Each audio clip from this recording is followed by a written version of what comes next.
ನೀವು just yearly 1.2 lakhs 25 years ಗೆ pay ಮಾಡಿದ್ರೆ ಸಾಕು. ತಮಗೆ 50 years ಆದ್ಮೇಲೆ 2.4 lakhs every year tax free ಆಗಿ ಲೈಫ್ ಟೈಮ್ ಸಿಗುತ್ತೆ. ಮತ್ತೆ ಇದ್ರ ಜೊತೆ 2 crore ಲಂಸಮ್ ಅಮೌಂಟ್ ಕೂಡ ಸಿಗುತ್ತೆ. ನಿಮಗೆ 25 ವರ್ಷ ಆಗಿದ್ರೆ ನೀವು ಲಾಂಗ್ ಟರ್ಮ್ ಇನ್ವೆಸ್ಟ್ಮೆಂಟ್ ಏನಾದ್ರು ನೋಡ್ತಾ ಇದ್ರೆ ಈ ವಿಡಿಯೋ ತಮ್ಗಾಗಿ ಕಂಪಲ್ಸರಿ ನೋಡಿ. ನಾವು ಯಾವ ಪ್ಲಾನ್ ಬಗ್ಗೆ ಮಾತಾಡ್ತಾ ಇದೀವಿ ಅಂದ್ರೆ ಅದು ನಮ್ಮ LIC ಜೀವನ್ ಉಮ್ಮಾ. ಈ ಪ್ಲಾನ್ ಬರೀ 25 ವರ್ಷದವ್ರು ಮಾಡ್ಬೇಕು ಅಂತ ಏನಿಲ್ಲ.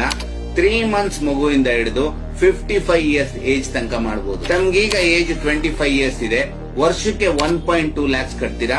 ಫಾರ್ 25 years ಗೆ ಅಂದ್ರೆ 30 lakhs ತನಕ ಕಟ್ಟಿರ್ತೀರಾ. ಹಾಗೆ ತಮ್ಗೆ ಏಜ್ 50 ಆದಾಗ ಪಾಲಿಸಿ ಮೆಚೂರ್ ಆಗಿ ಪ್ರತಿ ವರ್ಷ 2.4 lakhs tax free amount life time ಸಿಗುತ್ತೆ. ಇದಷ್ಟೇ ಅಲ್ಲ, ಇದ್ರ ಜೊತೆಗೆ ಅರೌಂಡ್ 2 crores ಲಂಸಮ್ ಬೆನಿಫಿಟ್ ಕೂಡ ಮೆಚುರಿಟಿ ಆಗಿ ಸಿಗುತ್ತೆ. ಈ ನನ್ನ ವಿಡಿಯೋನ ನಿಮ್ ಫ್ರೆಂಡ್ಸ್ ಮತ್ತೆ ಫ್ಯಾಮಿಲಿ ಜೊತೆ ಶೇರ್ ಮಾಡಿ. ಈ ಪ್ಲಾನ್ ಬೈ ಮಾಡ್ಲಿಕ್ಕೆ ಈ ನಂಬರ್ನ ಕಾಂಟ್ಯಾಕ್ಟ್ ಮಾಡಿ.